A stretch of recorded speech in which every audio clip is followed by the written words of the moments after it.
Hello, I'm Anna Detheridge, and I will be speaking today to Ken Grant. Ken Grant is a photographer and has a reputation as a slow photographer. He often goes back to the same places or works long-term on long-term projects, almost always concentrating on place and on social documentary. His work is in many international collections and many books have been published on it. I'll just mention one of his long-term projects, which I think is probably one of the most interesting. And it's a project called No Pain Whatsoever, which took up, I think, 2 decades of Ken's life, dedicated to following a very great British tradition, which is photography in black and white, portraying the lives of working class people. Ken was a course leader of the BA Honours degree in documentary photography at the University of Wales, Newport, between 1998 and 2013. And that was when Ken led a group of his students to Tuscany, and when we worked together, and it'll be the subject of our conversation today.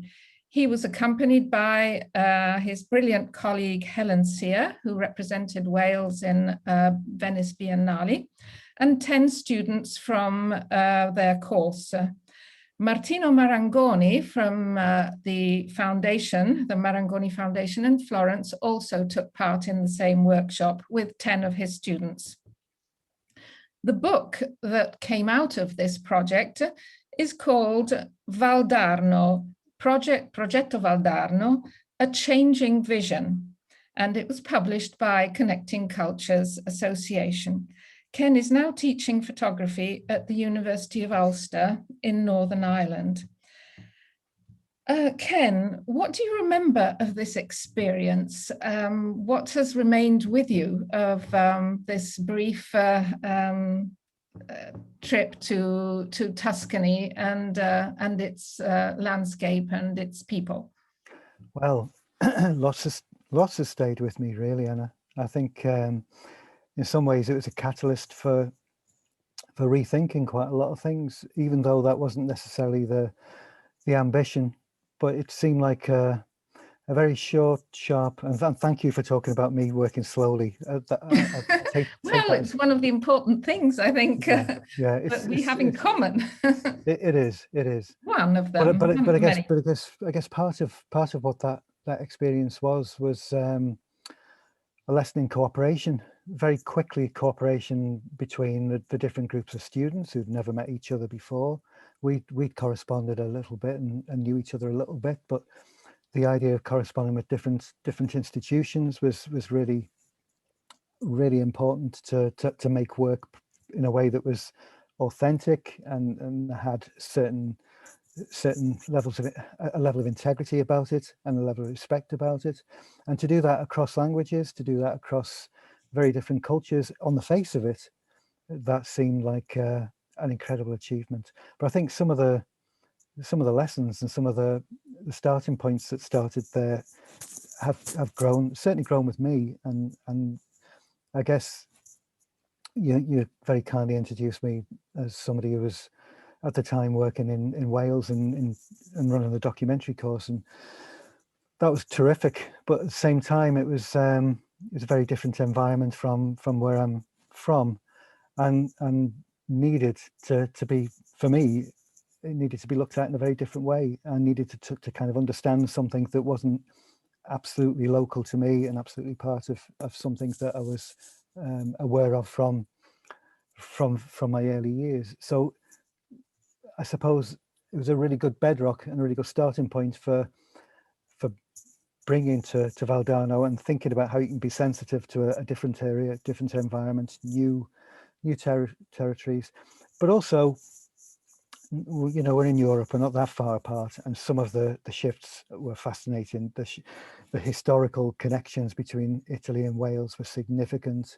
The Welsh mining regions, have so many names. Some of the cafes even now very much maintained by Italian families who stayed and made Wales their home. So, you know, there was connections which I was almost looking to prove, I think, and I certainly found like that the transformation of the landscapes as well. Certainly through the Italian landscape, certainly through the post-industrial landscape, and that's part of that's part of my presentation today. That those kinds of things are certainly there and certainly shared, but also the kind of revision that there was either developing over a great deal of time, or in Wales.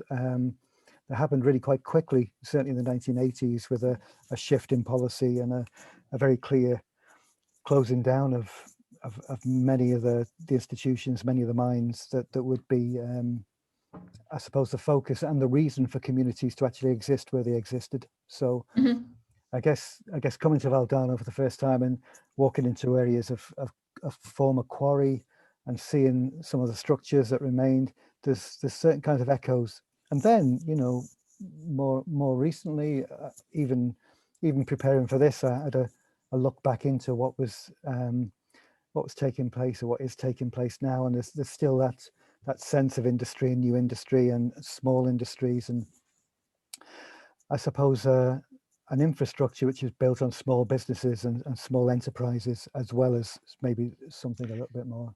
But also your eye for the natural landscape, agricultural landscape, your pictures of the agricultural landscape that has been abandoned and reclaimed by nature also have a great sensibility and a great eye behind them, I would say. I think it's great to make something. I was talking to students yesterday about making something out of nothing, and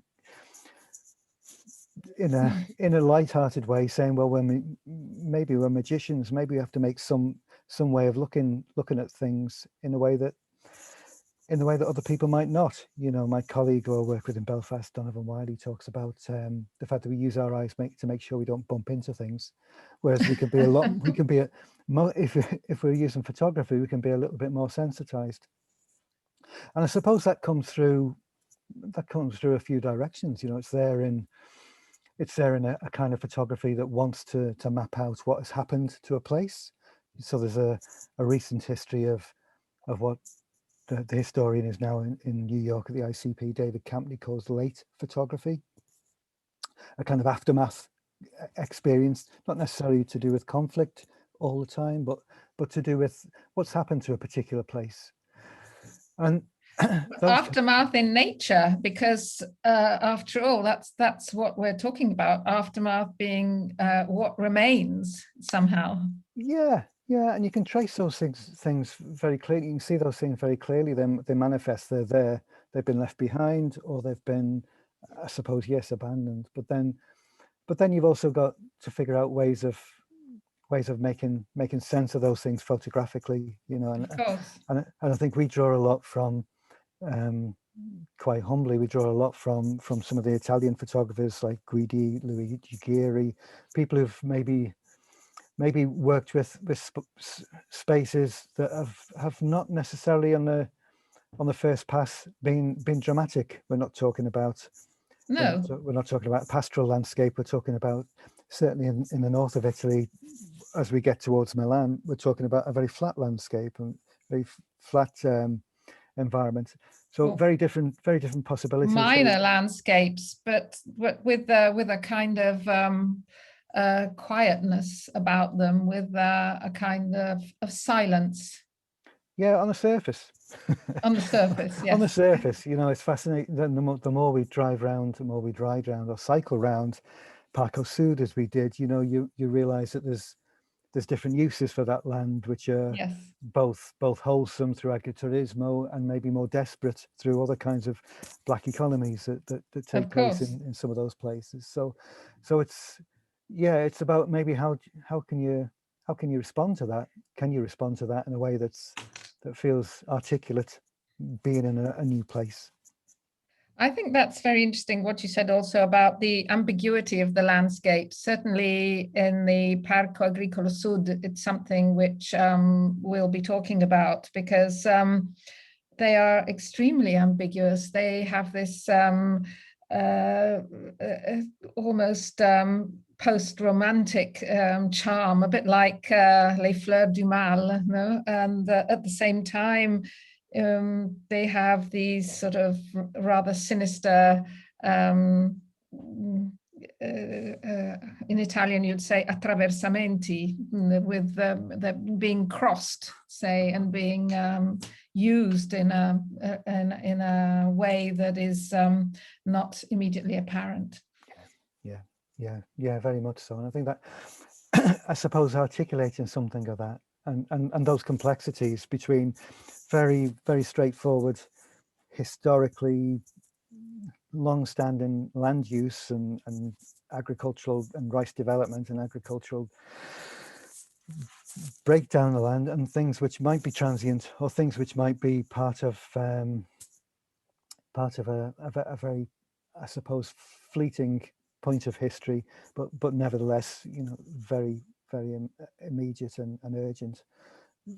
Getting a sense of some of that is kind of, was, I suppose, tricky, and not completely sure whether I got there in the end, but certainly something that I felt really affected by, because you're looking at a place that's incredibly beautiful and you're realizing that there's other things going on, or you're seeing things, other things going on, and at the same time you're seeing, you know, I remember years after we started our collaboration, I started to make trips back over just independently, just to touch base with some of these places again, and seeing, to see how they developed after, part of your long-term interest in these, how things evolve. Yeah, or to realize, you know, you haven't quite got there yet with the pictures you're making, and to try and keep some kind of foothold or some kind of contact with a place. And also, I suppose, in the way that we talked about things developing, you know, some of the things that were developing for me were in Liverpool, and all the Liverpool work which you kindly described before. You know, you're in people's houses, you're in people's homes, you're in with them at sports games or football matches or all sorts of different things, and there's a very physical connection. If you haven't got that, and I haven't got the language in any form that I'd be proud of, then how do you do something that isn't simply going to be about the surface of things? How can you?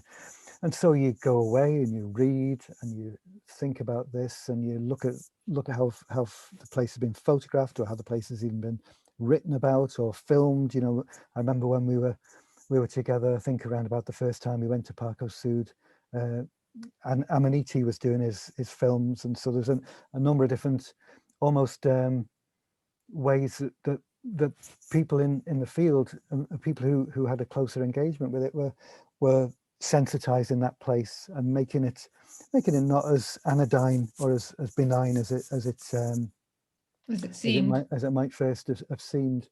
So, you know, you kind of learn from that. But I think the idea of coming back, the connection with something, and it is slow, but you know, I've got the Italians to blame for that, with slow food and yes, slow well, absolutely.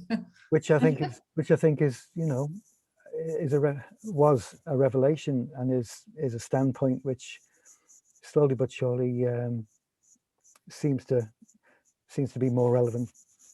So it's become an evolution of your photography as well. Yeah, this whole idea of slow food.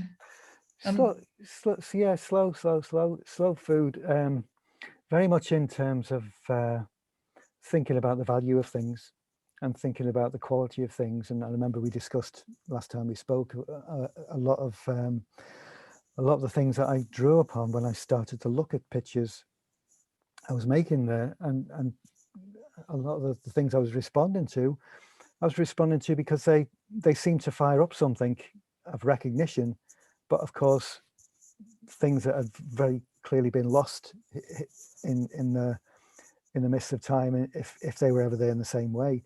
So the idea of nourishment in Liverpool, where I suppose spent a lot of time working, was compromised by diet, and compromised by by industry and by the health in those places. So the life expectancy was lower than it was probably even 40 or 50 miles down the motorway in a different part of the world.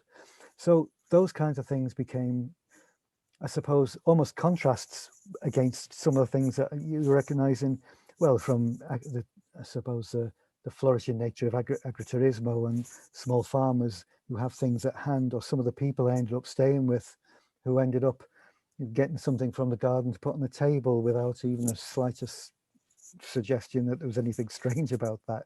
It was just how it happens, you know, which I've seen in different places. You know, I've worked with people in, friends who are from the Czech Republic over the years, and they'll think nothing about reaching out into their window box to bring something in to work with. Well, all this sounds incredibly straightforward to somebody who's engaged with the land in the way that they have been in Parco Sud or in wider Italy, but it wasn't something I recognized in the same way.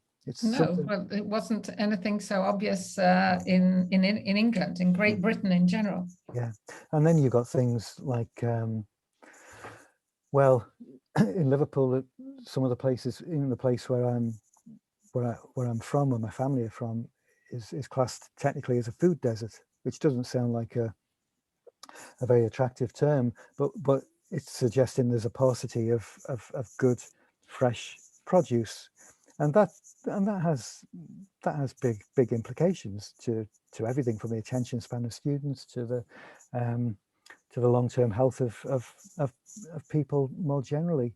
And interestingly, some of the tactics that have taken place in the last maybe decade and a half, 2 decades, in fact, unbeknown to me, when we were working in Parco Sud, small initiatives were starting up in different parts of the region, where there was the Biennale that took place over there had an organization take over a small bakery, which was very simple, but turned it into, in an area where there was very little else available, they turned it into almost an education center, so that the value of working in certain ways and building diet support with people and giving people a sense of I suppose independence about the materials to make things for their families sounds simplistic, but it was almost a revolution. Well, the whole direct symbolic value of making bread, or of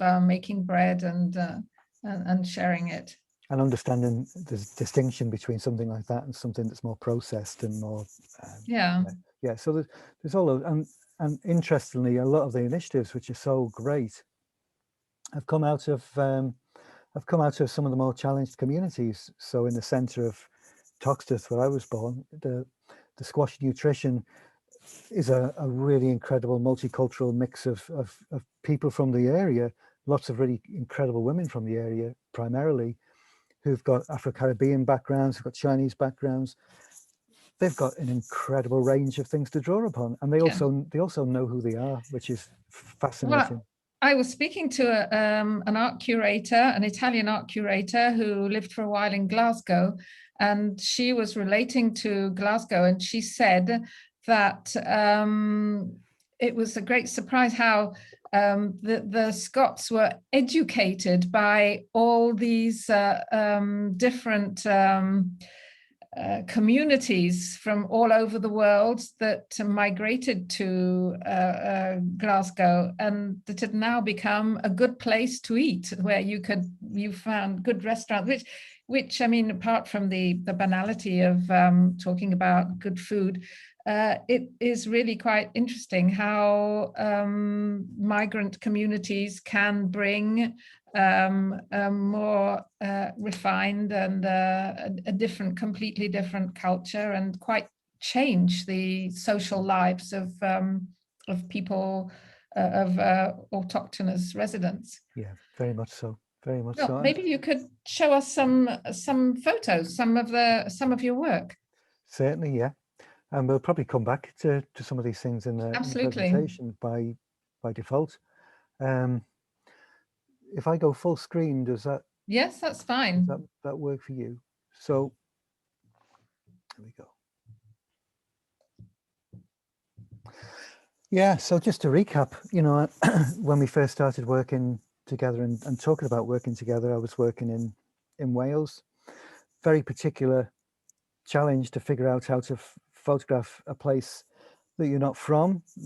One of the reasons I would probably support the idea of working slowly or rushing slowly, to quote Josef Sudek, the Czech photographer, is to maybe have a check and balance in place, so you start to figure out ways to understand that you're doing something right, or you're doing something that will sustain. And I guess I was fascinated being in a place that I come from an area that's built on transient labor, built on casualism, built on the sea trades historically, much less so now. But to go to a region that's actually built to support the industry, and everything is laid out in that particular way. And so here, when I first started working there, I'd photographing the valley's towns, and so these are kind of typical of the pictures I'll be making in those regions, whether they were Treorchy, whether they're the Rhondda Valley, some of those, if you like, fingers of hills and valleys that stretch away from Cardiff in the south of Wales. Small, modest, all only built on the need for industry, whether that's steel or a bit more primarily coal. So what happens when those kinds of things change? What happens when those kinds of things are stopped almost overnight, as they were in the mid-80s, is something to play out. And when I start in this part of the They stopped in the mid-80s because Margaret Thatcher decided to close the mines. As just a note for maybe those who wouldn't know that. Yeah. They were closed from one day to the next because the economy of the time, or the liberal economy, decided that it was no longer productive, basically, not really for sustainability reasons. Yeah.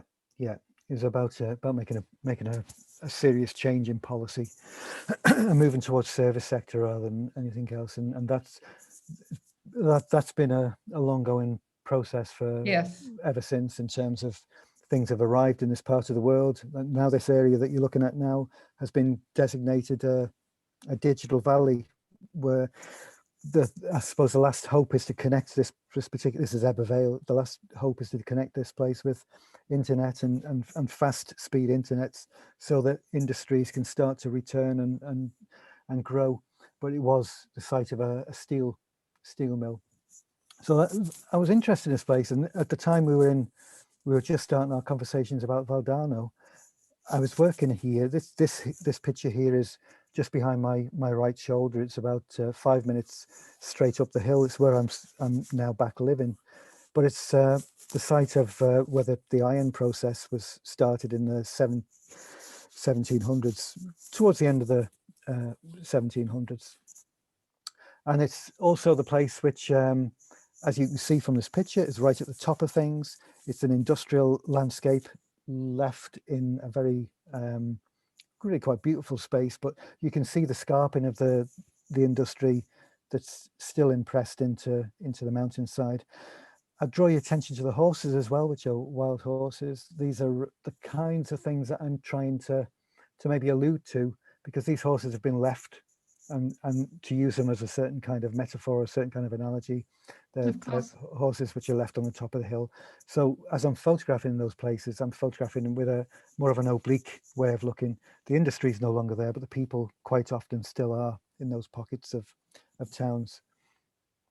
So when we come to Valdarno, I remember this one. Yeah, but part of the recognition is in that sense of, I suppose, an impression in the landscape that wasn't completely papered over.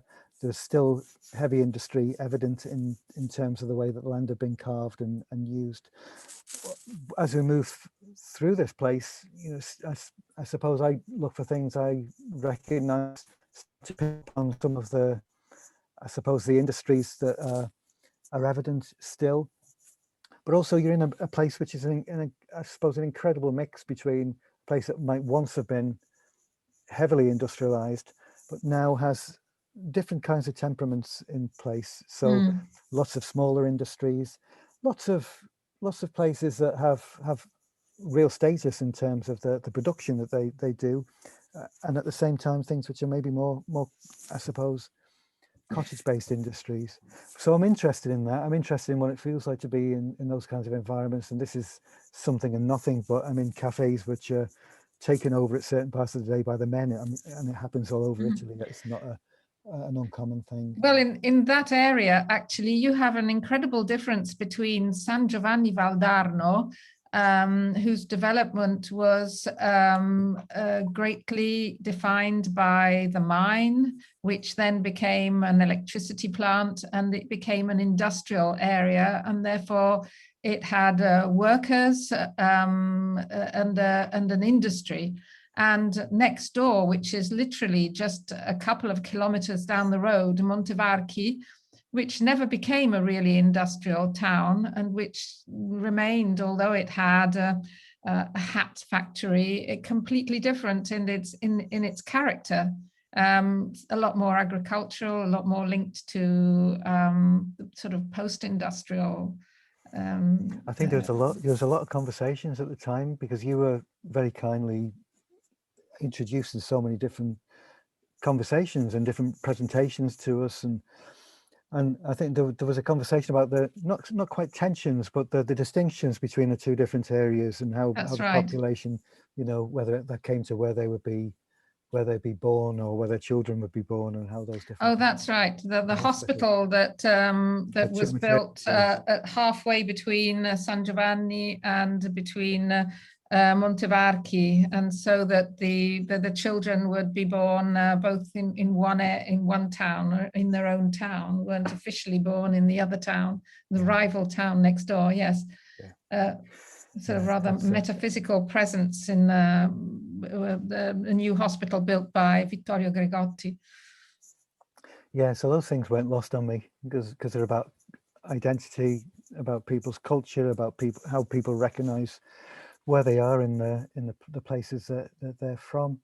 I think the other thing I recognized a lot was how some of these small organizations were things I recognized, and I recognized them because my background, as well as photography, was also in working in labours, working with joinery, working with wood, working with carpentry, craftsmen and small businesses. Yeah, and that was my upbringing. That was my adolescence from a very early age, and I've always kind of gone back to that. And I think sometimes, and we talk a lot about this with photographers and students, it's almost like there's one thing at the heart of your work in practice, your work in processes, and your work in interests.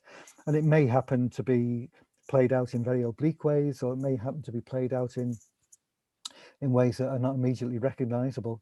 But the idea of working with some of these, I suppose, efforts of labor are right the way there, whether that's to do with responding to the Welsh landscape, whether that's to do with some of the things that are there. And I know that when we started to work in Montevarchi and in the wider region, a lot of the things that really interested me, or maybe even a lot of the things that I really connected with, were to do with these small industries and people who worked in these small industries, because I've worked in them and I've recognized some of the things that, there's a great poet, Fred Voss, who writes about the Goodstone tire plant in the States, but most of his poetry, he was working in there at the time, and most of his poetry is about what it feels like to be in those places and how you spend time making sure that the time goes in those places. And we joke about the weekend, and thank goodness it's Friday, but we're also, looking at work which for many of these folk would probably stretch out for most of their working careers. And I guess I'm privileged to be part of those environments, even for a day, even for a week, which is what we ended up doing. So this is the glass plant. So I guess when I go inside these places, you'd like to stay there as long as possible, and also understand something of maybe the spirit in the place, which we did in a few of the other places we were in, but also I suppose the way these places tick, how men come together and talk about things in certain ways, how I suppose the work is part of a wider extension of their life in that particular region, because quite often work leads to social lives, leads to other things. So I think it was, I guess, all these places that we were in just seemed an absolute privilege to be recognizing and witnessing. And I love the way that we could dive in and dive out of such an incredible landscape, and to try and almost articulate something about the fact Where is this? This is not far from the quarry. This is one of my really? early morning walks, because I'd start to get, I guess being from the north of England, Valdarno was a very different temperature to the one I was expecting and recognizing. But I'd also start to work morning and late, and then some of the things that would be I suppose more tolerable during the day would be some of the factories we were in, because there'd be different temperatures in there. So yeah, so this is, and this purely a picture trying to talk about dawn, because it's so intense. The light is so intense. So I guess moving from the landscape into these smaller places just gave me a sense of the diversity of some of the things that were going on. You know, I read recently that Valentino have just got their new factory there in 2018. So it's always some kind of connection with fashion and some of the wider and more familiar elements of Italian culture that we know about. But yes, this is a typical family industry. They were working piecework for the gold industry, the gold trade in Arezzo, which has suffered quite a lot recently. I was wondering about them. Because of, you know, it's such a beautiful situation that they're in, and also, well, it looks like a Caravaggio, doesn't it? Well, I mean, that's the same kind of light. yeah.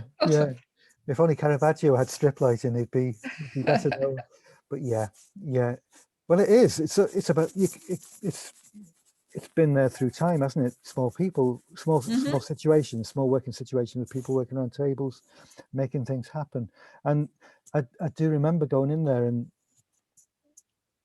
understanding something of the various stages you go through to get into that place, through the security, and then you're in this really incredible place where everyone knows each other's movements and everyone knows each other's, you know, and it's it was a terrific experience, but also something that was so muted from outside, as it probably would be for one reason or another.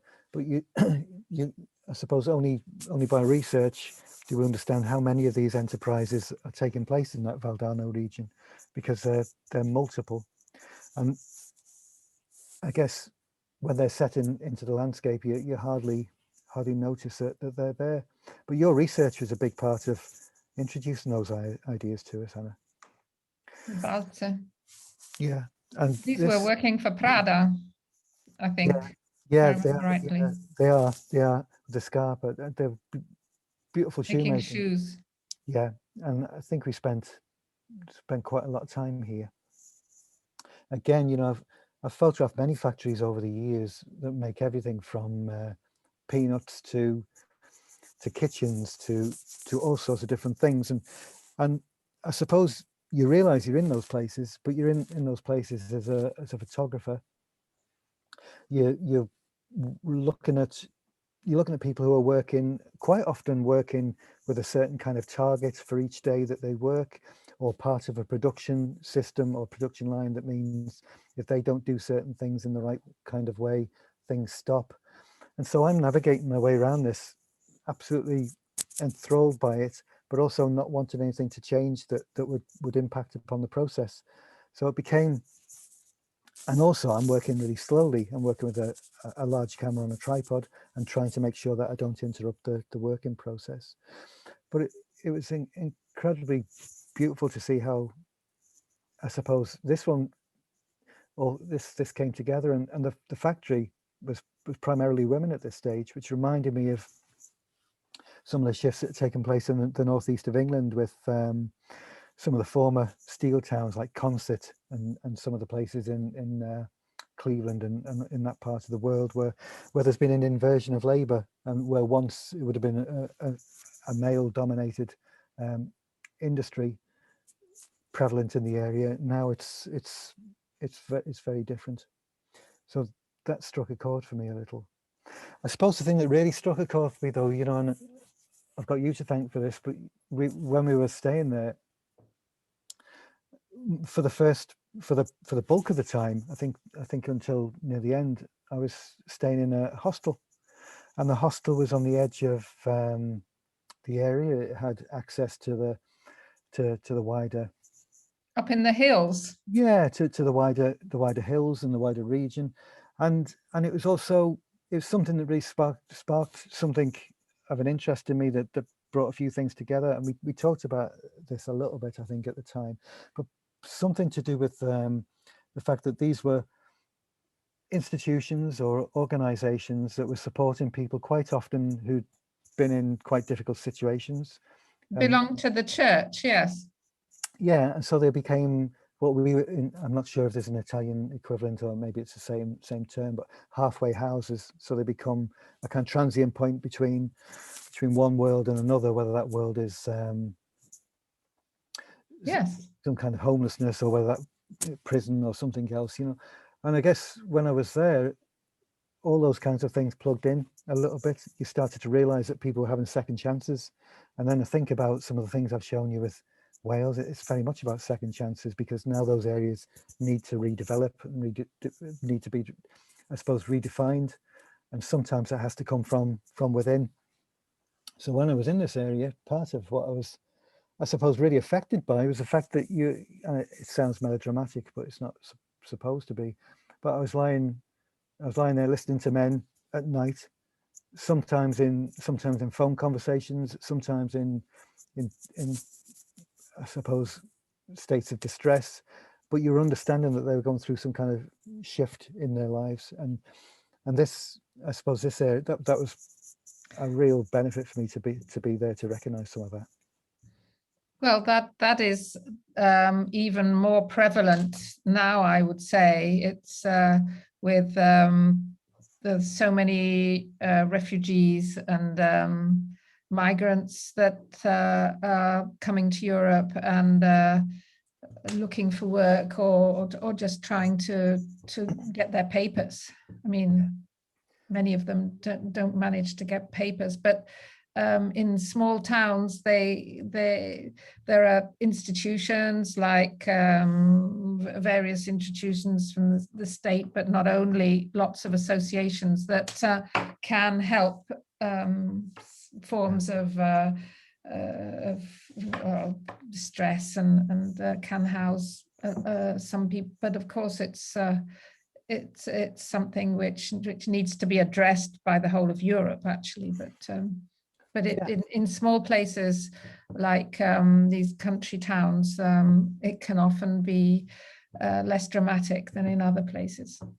Yeah, I think that's what I felt. I felt there was something about the location which was really significant, because there was an access to peace. You know, when I first lived in the central Liverpool in my early 20s, part of the I suppose the recognition of how things pieced together was that in the centre of the city, quite a lot of the areas were so transient and probably unloved, if that's not too dramatic a term, so that people, that was where some of these halfway houses were. So there's no access to fields, no access to garden or agriculture, in a way that in these particular places in Italy, that seemed to be something that was actually a major characteristic. There was access to quietness. There was access to Places nature. can be not so harsh as in England. Yeah, and you can also do something physically towards you know, self-empowerment, if that's not too hackneyed a term. You know, so you can work with places. So when I started to go, you know, years later, when we started to talk about Parco Sud, and I came, I suppose there was one small sense in the back of my mind that these places must exist in Parco Sud as well, and of course eventually that proved to be the case. So these are when I started to work in Milan, and I guess a very different very different territory, Flat ground, yeah. very different landscape, and certainly not not the kind of pastoral landscape that would be an easy fit for a conventional kind of photography. But then, of course, we're not working with a conventional kind of photography, No. and we've got the history through Luigi Ghiri and some of those, I suppose, northern Italian photographers in Reggio Emilia and that part of the world that almost threw down a gauntlet and animated something quiet, maybe in Basilico and some of those more recently celebrated photographers. So at the same time, there's that process, but the idea of working again quietly, slowly, working with the light instead of working against the light, because sometimes trying to navigate your way through really quite difficult light is tricky. But also, I suppose, trying to articulate something about the fact that this is less an overtly remarkable landscape, but really quite a detailed landscape. And I suppose it's easy enough to cycle out and travel out because everything's so flat, and because you've got all those encouragements to cycle through all those arteries that trace some of the canal networks from the city to the park. So I spent quite a lot of time moving backwards and forwards from the edges of the city into the wider forest and bosco and some of the wider farm and agricultural land, in some ways photographing things which are really quite conventional, like these fields that were flooded as part of the rice development process.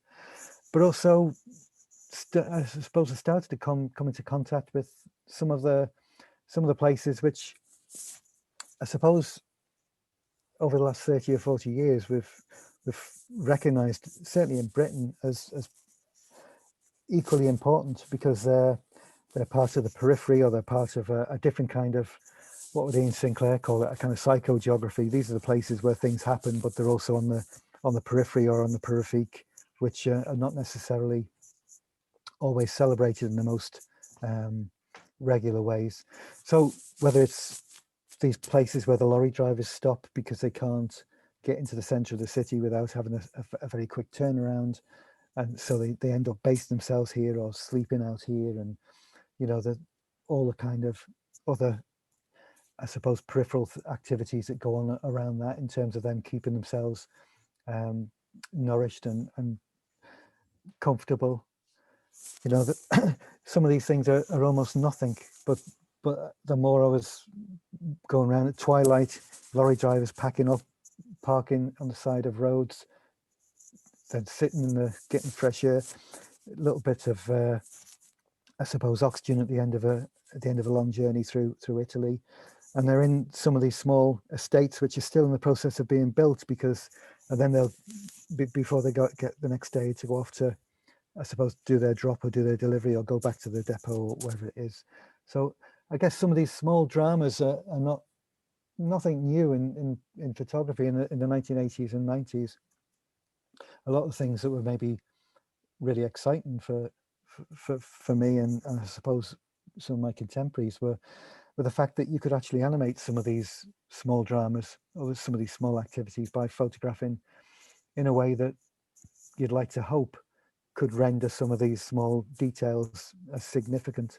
So a lot of the American color work that came through the 1980s, through Stephen Shear and Len Gentschel and some Nancy Lloyd and some of the people who would animate almost nothing, became significant. And so I'd be working through these places, and the more I was in places trying to figure out how a place ticked, the more I'd come across things again and again, which could be to do with migrant labor, who were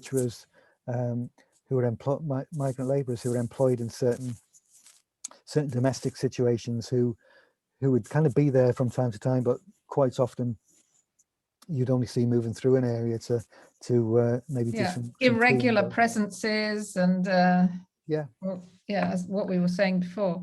So to hint at some of this And then I think this is not too far away from the connecting Yes, culture this was office. right next to, none of this exists anymore because we have the new metro, which has practically raised all of this to the ground, and it was one of the nicer things in our area. It definitely had a poetry about it, this canal, and the local people who nostalgic for maybe their vegetable patch, and they would rebuild it in a very spontaneous and irregular way, but it had lots of there was even an old steam engine somewhere that had been left there. But this has all been pulled out, and there's going to be a deposit of the metro wagons that'll be there. That's a shame. They're almost lived in. It is a shame, Like, yes. they're almost lived in, because you could be there at 10 o'clock at night and people would be out, certainly in the spring and summer, and also, you know, again, you know, they'd be just producing things. So I guess the land has so many different uses, and that was something I found amazing. And then the more you cycle around, the more you see these small dramas taking place, and so you can hint at that, you know, that this is. There's a hint of a lady of pleasure. Yeah. So there's quite a lot of these seats in different ways, in different places. I suppose the more I was there, the more I recognized something about people making small kingdoms, or small, I suppose, fortresses.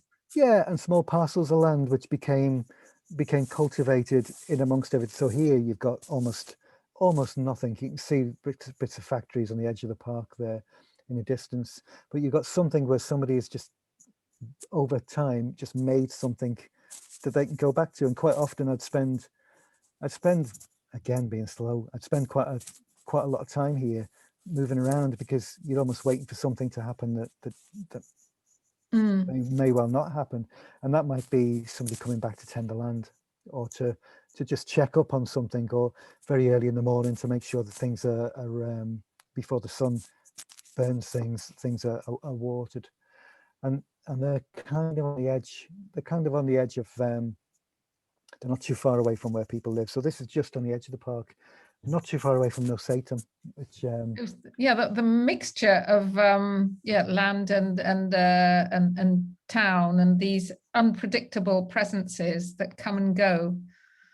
It fascinated me, but also it also seemed to make so much sense, because people could go out and, you know, this guy here would do something like the softness of it. And also the ingenuity of it, and being connected with a place.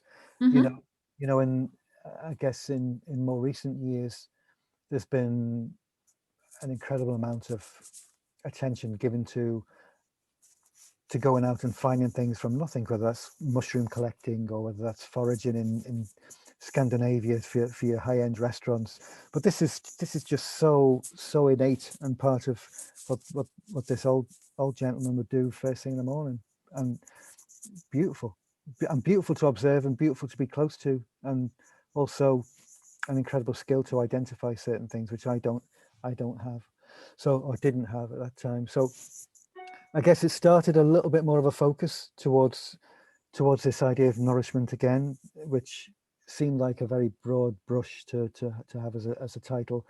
But I could start to recognize, I suppose, the routines that people were engaged with. This is somewhere I stayed once. In fact, Annie, you had done it. You'd introduced me to La Gagenesi, which is this small, I suppose, farm with a restaurant attached. And I think I went back 2 or 3 years later and just stayed for 3 or 4 days and borrowed a bike off them and cycled around. But this is that's great. I'm so glad you did that. Yeah, no, it's wonderful. And this is Luigi, the father, who ran the place, who was so incredibly gifted. This is the guy who'd go and get something from the garden, and the menu would change every day based on what was there, which sounds like it should be natural, but recognize that fluency was a bit of a revelation for me, and also allowed me to, I suppose, to indulge in trying to figure out what all this was about, you know. So everything from going back to Novecento and that great film with Gerard Depardieu, and looking at how the park had become a place of kachinas and lots of cooperation and celebration at probably a very difficult time in the history of Italy, right the way through to reading, I suppose, really great texts rather than recipe books by women like Elizabeth Luard, who has dedicated her life to understanding something of the ingenuity of peasant cookery, which sounds a slight, but absolutely isn't, because she'd work with the regions and work with I suppose the nuances of the regions and also the economy of the regions. And she says really fascinating and absolutely flipping logical things when you think about them, about how money shouldn't be involved in the process in the way that it often mediates in different parts of the world. So she's talking about a fluency between the ground and the table, which I guess I'd never experienced or understood, but could certainly witness with Luigi and his family and how they tended to. Yeah, well, it's fast disappearing in many places, including Italy, but it still exists because the farming community and the peasant community existed until the reform, which was after the Second World War.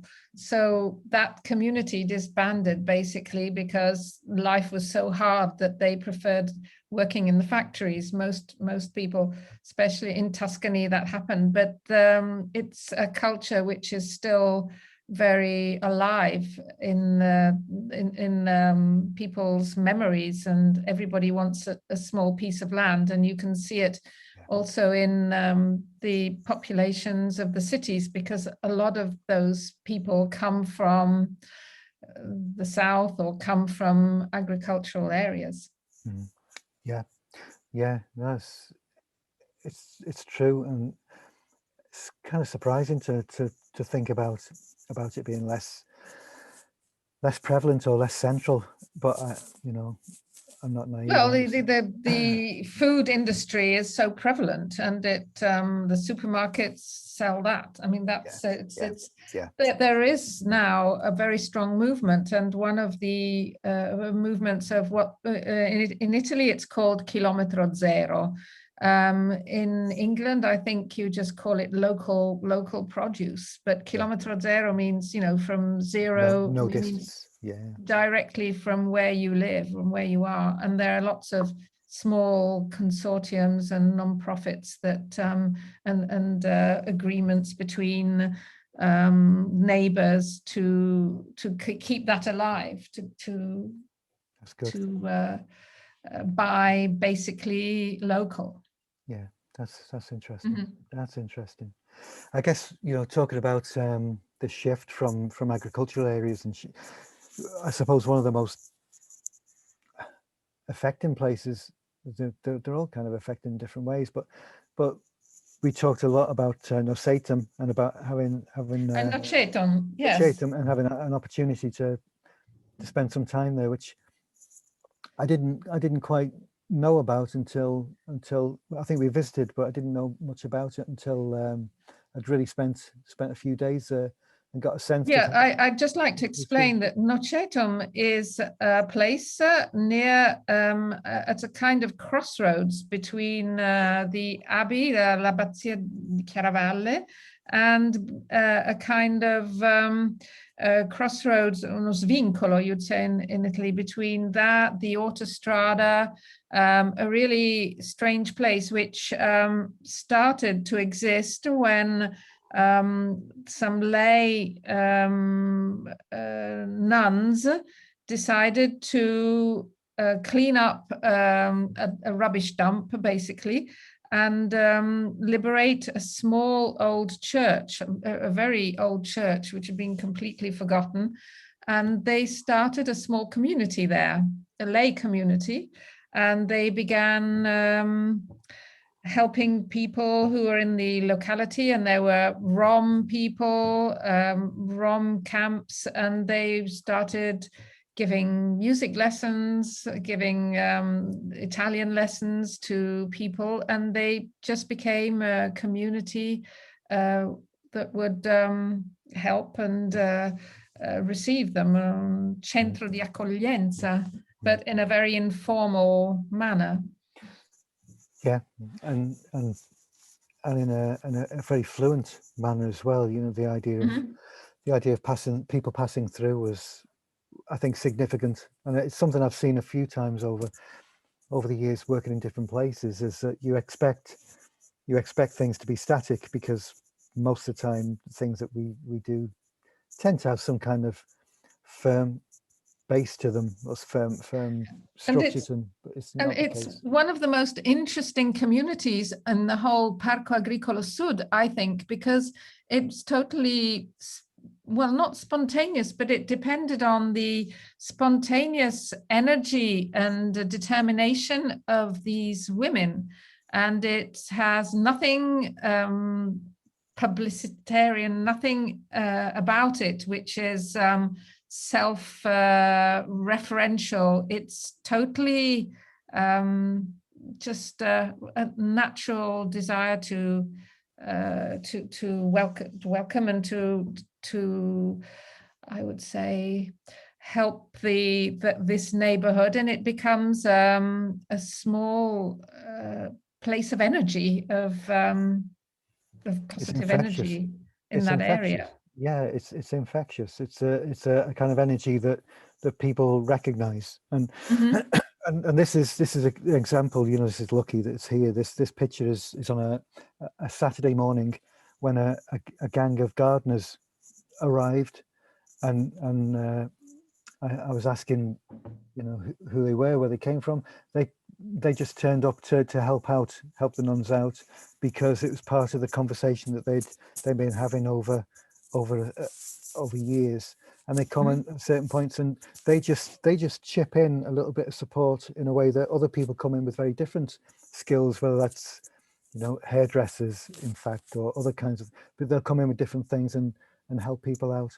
So very, very much based on the energy, and these things, I've recognized this so much, that the energy of just a small number of people getting things to happen, making things make sense to people as possibilities in a way that other people maybe couldn't.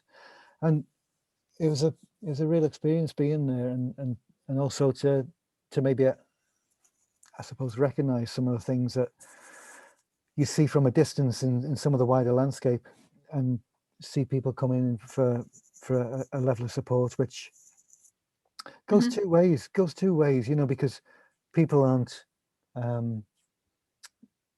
powerless, no matter how transient they are. They have skills, they have gifts, they have crafts, they have absolutely culture to bring in. So this is part of the Rom community that was settling at that point, passing through, but was also, you know, from a background in labor and building. So I was and what I find interesting is that the freedom of a place which is not regulated, because it's somehow a place which is open, forgotten, one removed from the city. It's what maybe some sociologists would call a non-luogo, a non-place, but in actual fact, it's absolutely full of all kinds of crossings and energies, and that is something so interesting. And it's possible in a place which is not too defined, which has this margin of freedom. Yeah. There's the music class that you mentioned. There's musicians come through to give lessons at a certain yeah, the music class with the Rom children. Yeah.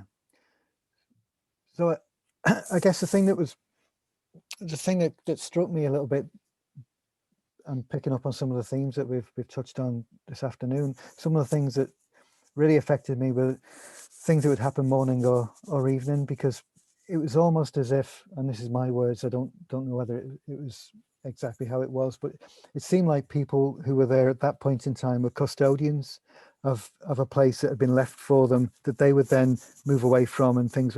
So things like this, there's no way of knowing really how long this young woman and their daughter were going to stay in that place, because things were not settled, things were not certain. But every evening they'd be out just doing because the temperature got a little bit better, and they'd come out and they'd be doing their little bits of, I suppose, gardening and planting. Yeah, and tending things and making sure that things were as they needed to be for the next people who are around, which just seemed such a small a small act, but also it's kind of everything. It seemed like it was everything, and of course, you know, the ingenuity of working with this small piece of space and making sure that there was enough food around for people and all that kind of stuff was absolutely central. So those kinds of things kind of hit me. And then when I left, let's see, I think 2010, 2011 was last time, but 2013 I started to work seriously in Liverpool, and there's just a couple of pictures here to finish from, which almost talks about a different kind of connecting culture idea. Because when I was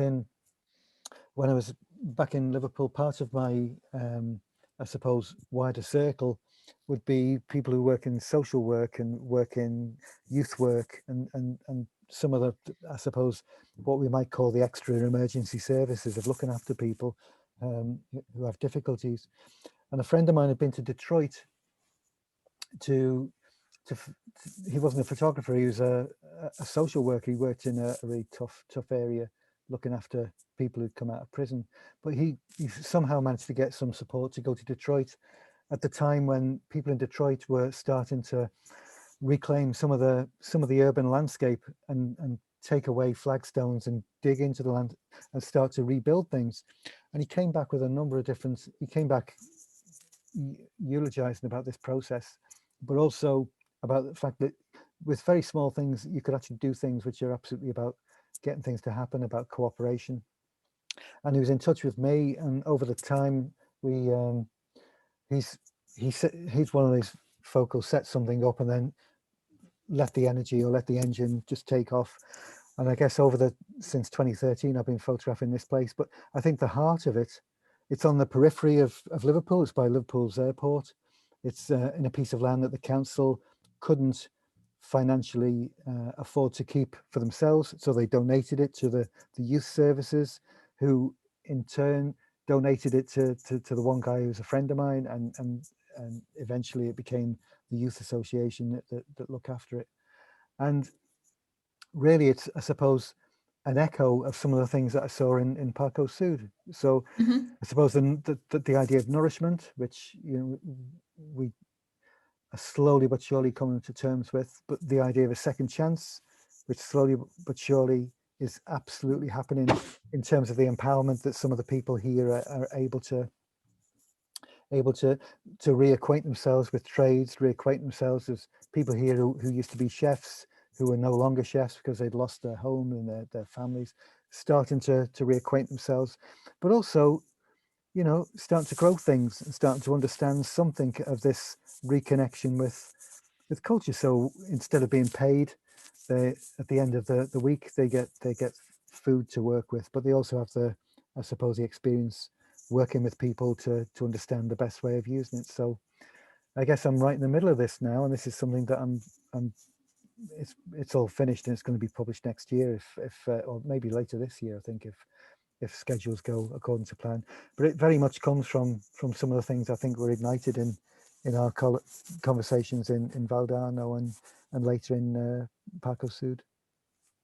Well, that's great. Well, that's the best thing you could say. I mean, the whole idea of these places as places of different kinds of fertility, despite the fact that they're residual, despite the fact that they are marginal, at the same time they have this freedom and the ability to offer, as you say, a second chance, the ability to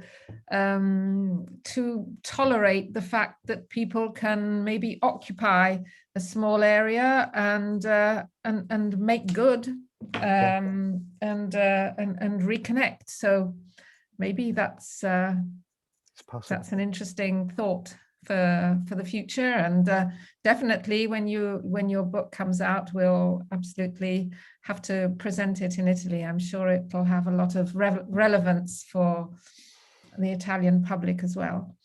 Thank you.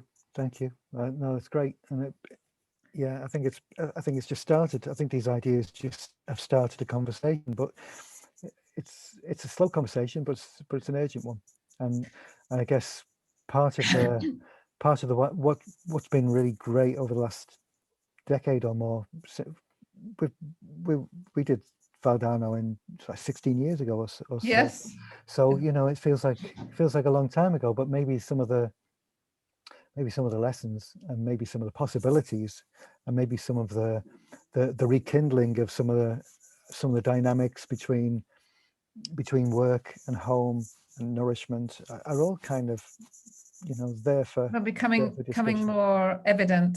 Yeah. So okay, well, thanks so much, Ken. It's been a real pleasure to talk to you, and we'll be talking again soon. Thank you. Anna. Thanks very much. Bye-bye. Thank you. Bye-bye.